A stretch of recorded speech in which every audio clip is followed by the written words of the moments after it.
so if it doesn't work, then either God is a liar or I missed him. It's one of the two. We know he's not a liar, and I knew I had missed him. So we started giving the money away to Clip that made people go crazy. How are you giving this kind of money? Because that's what God has called us to do.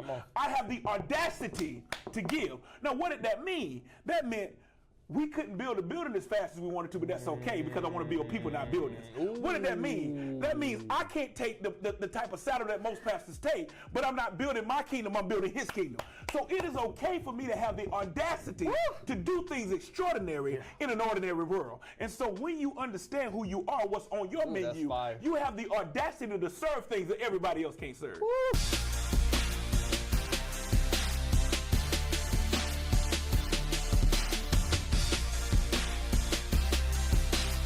Welcome to another episode of the Build My Bridge podcast. I'm your host, Harry Dent III, joined as always by the bridge builder himself, Zach Bruce, to talk to us. Zach, Harry, what's going on, man? Listen, I'm excited about this one. I'm excited about it because I really want this to be a podcast that causes people to evaluate.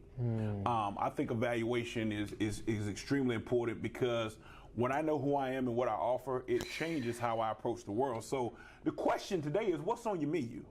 What's on your menu? Listen, I went to a soul food restaurant the other day, and they had the menu up in chalk. Everybody that knows me knows I'm a Chick-fil-A fan. I love the fact that they're very clear and consistent to what they're going to serve. And so there are three things about what's on your menu that we want to talk about. The first thing I want to talk about is capacity. Listen, when you are building a menu, Harry, you got to know what your capacity is. And so Chick-fil-A does not have the capacity to make cheeseburgers. They just don't. So they've made up in their mind, that's not on my menu. And so they want to be really good at a thing. They want to make sure that they perfect the thing. And I think when you understand your capacity, it helps you perfect things instead of just perform things. Let me say that again to the people in the back. Need to hear when you understand your capacity, it helps you perfect things rather than just perform things. There's some people, they're just performing for other people and they're going through the motions. And so what ends up happening is my menu, there's this guy that came up here, and let me go ahead and say this. He's from the low country, got dreads, I don't know his name, but he's a food critic. And he came up here and ate at certain places. I don't know who gave him this list. Like he went to Fried Green Tomatoes on Woodruff Road. Do not go to Fried Green Tomatoes on Woodruff Road. He went to City Barbecue. I've been telling people since they started that City Barbecue wasn't like that. But anyway, what ends up happening is a lot of these places are making things that they don't have the capacity to make well. So as a result, by the time you get it, it's not good. The same is true in life. When you do things that you don't have the capacity to do well, by the time you show up, people don't respond to you or you have a very average outcome. It's only because you're not doing things that are within your capacity. And so I'm going to say this and I'm going to flip it over to you, Harry. My wife knows, don't ask me to fix anything. It ain't going to happen. I mean, I don't care how basic it is. Not doing it. Yeah, that thing needs to be tightened. I'm calling the maintenance person because if I tighten it, I might break it. It is not in my capacity. But if you put a microphone in front of my face, I can talk about anything and everything all the time. And so you have to know who you are. And when you don't have capacity, you either have to partner with that capacity or make a decision that's not on my menu. Talk to us, Harry. That's good. I got 4 words and I need to look at the camera when I say this. Stay in your lane. Tell them again, Harry. They hear it. Say it again. Stay in your lane. Zach, as you were talking, I was thinking about this from a driving perspective. And as I'm driving on the freeway, if I get distracted on the cell phone, I can swerve. And the thing about a lot of us in life is, myself included sometimes, when we don't stay in our lane, we are prone to cause an accident. We are prone to run somebody else off the road. Yes, sir. We are prone to cause chaos on the highway. The thing about staying in your lane that becomes very beautiful, this is why I love going to Georgia, and my wife always has a great time of reminding me, you can't text and drive in the state. So you need to be very careful about doing habits that you do in another state when you get to this state, because the rules have changed. There are seasons and levels of your life where you can't do the same thing that you were doing in this season. So you got to understand what we're talking about here when we say, the capacity. What do you have the capacity for? You may don't have the capacity to volunteer in this season like you had in that season. You may don't have the capacity to go to this place in that season like you did in that season. You may don't have the capacity to stay up to this hour in this season. Let me just keep it 100 with somebody since we here on the Build My Bridge podcast. You may not have the capacity to watch TV, to eat some of those things that you've been eating, to skip out on the personal development like you had in the last season because you have something higher to climb to. Bro, that's huge, and it segues right into the next thing. When you understand your capacity, now you can have audacity. Woo! Hear me. Come on. What I love about Chick-fil-A, listen, they have the audacity to close on Sunday. Wow. And I know for a fact, years ago, they used to be in malls, and the mall told them, our policy is that you have to be open every day, that we're open and there'll be a fine. They said, we'll pay the fine. Because I have the audacity to say, wow, I'm not going to compromise who I am. When I'm staying in my lane, good. I'm not going to compromise who I am to try to do something that you're forcing me to do. You have to be a principled person. Come on. And so one of the things that we are challenged with in life is that we're always compromising to try to get to the next level. Woo. And then we can't stay at the next level because we're not who we were at the first level. Woo. Because we've compromised our principle. So when you understand that, you just stay focused on who you are. Hear me. When we started the Change Church 5 years ago, we said we're going to do three things. We're going to give, we're going to grow, we're going to go. Wow. There were people who loved me. Let's be very clear. Let me say this. Everybody that tries to get you to compromise ain't your hater. Sometimes they're trying to get you to compromise to what's normal, even though you were meant to be extraordinary. So when you do extraordinary things, wow, people that are accustomed to ordinary things feel like, I don't know if that's going to work. Yeah. So when I started talking about all the money we were going to give away, people were like, how are you going to start a church and give away that kind of money? Here it is. How are you going to pay for this? How are you going to pay for that? Focus But on I already understood that the give part was the major part of our principle. So if it doesn't work, then either God is a liar or I missed him. It's one of the two. We know he's not a liar. Yeah. And I knew I had missed him. So we started giving the money away at a clip that made people go crazy. How are you giving this kind of money? Because that's what God has called us to do. Come on. I have the audacity to give. Now, what did that mean? That meant we couldn't build a building as fast as we wanted to, but that's okay because I want to build people, not buildings. What did that mean? That means I can't take the type of salary that most pastors take, but I'm not building my kingdom, I'm building his kingdom. So it is okay for me to have the audacity to do things extraordinary in an ordinary world. And so when you understand who you are, what's on your menu, you have the audacity to serve things that everybody else can't serve. Woo, somebody dropped me a fire emoji. The audacity, the audacity to become the first millionaire in your family. Whew. I receive it. The audacity to go for a doctorate degree.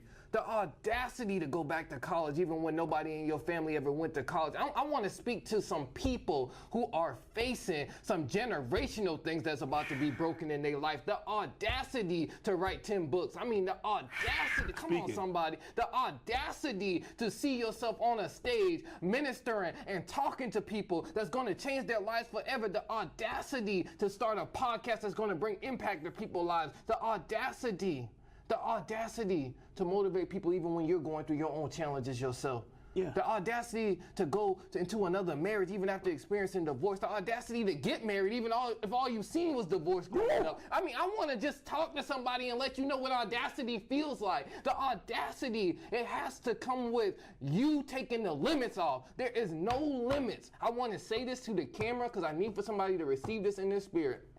There is no limits to what can happen in your life. The only limits we have in life is the ones we put on ourselves. Say that one more time. Say that one more time. The only limits we have in life is the ones we put on ourselves. And Zach, as you were talking, I have to throw your quote out there.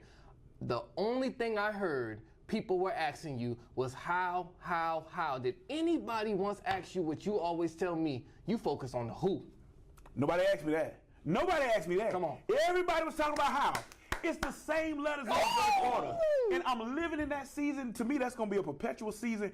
Every time I get to a how wall, because how is a wall? Come on. How am I going to cross over this wall? How am I going to deal with this financial season I'm in? How am I going to deal with this storm I'm in? All of a sudden, I stand at that wall and I say, H-O-W. What if I thought about W-O-H? Come on, Scrabble. Who brought me to this point? Who brought me to this season? Who put this purpose inside me? Who created me? Who told me I was fearfully and wonderfully made? Come on. And when I get to a who place, it makes my how place seem small. Because once I get to a who place in my mind, the how has already been taken care of. So you can't worry about how, you got to worry about who. And Harry, you pushed us right in. You didn't even know what my last word was. You got to have capacity.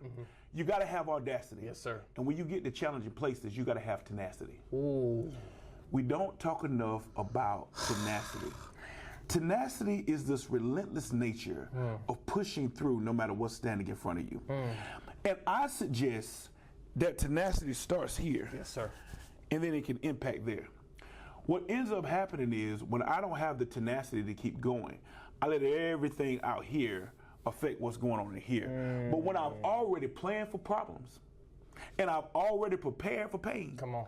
And I've already got myself ready to understand there's going to be some resistance. Then I didn't show up to the fight empty-handed.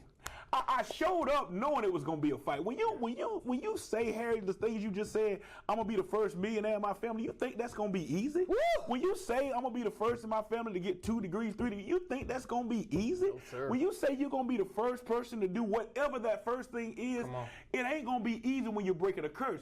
So you have to show up with enough tenacity to say, I'm going to push no matter what. And it's the who behind you, not the how before you, that causes you to be tenacious enough to say, I can get through this. So I want you, when you decide what's on your menu, you got to pack some capacity.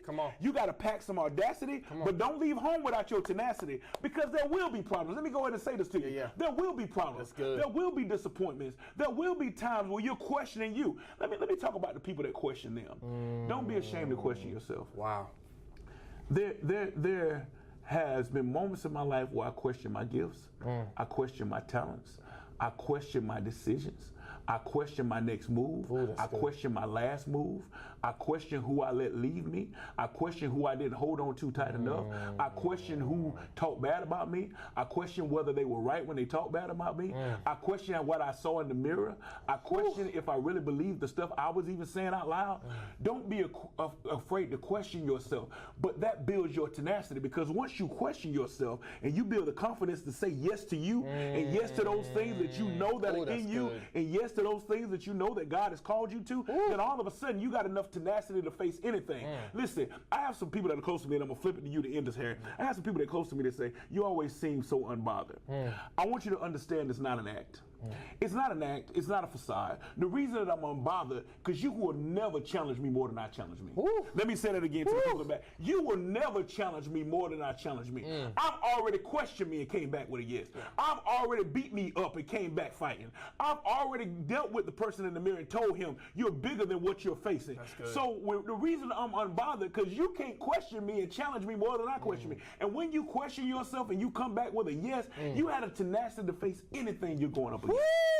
Anything. Let me give somebody a dynamic word for tenacity. Consider it joy when you face trials and tribulations of many kinds. Listen, when I heard that, my tenacity level went up. Because that was a promise to me that you will experience trials and tribulations. You will experience challenges. You will experience pain. But Richard Dawkins told me something one time, and as I was sitting in his office, and I'll never forget this moment because it changed my entire life. He said, you are the gift. Woo-hoo! I want to speak to somebody in this camera and let you know you are the gift. So when we're talking about capacity, when we're talking about audacity, when we're talking about tenacity, you are the gift. You are the gift that was sent to your family. You are the gift that was sent to your bloodline. You are the gift that was sent to the world to make an impact and to help change it. So we're not saying this from a motivational standpoint, because if I'm honest with you, motivation will run out.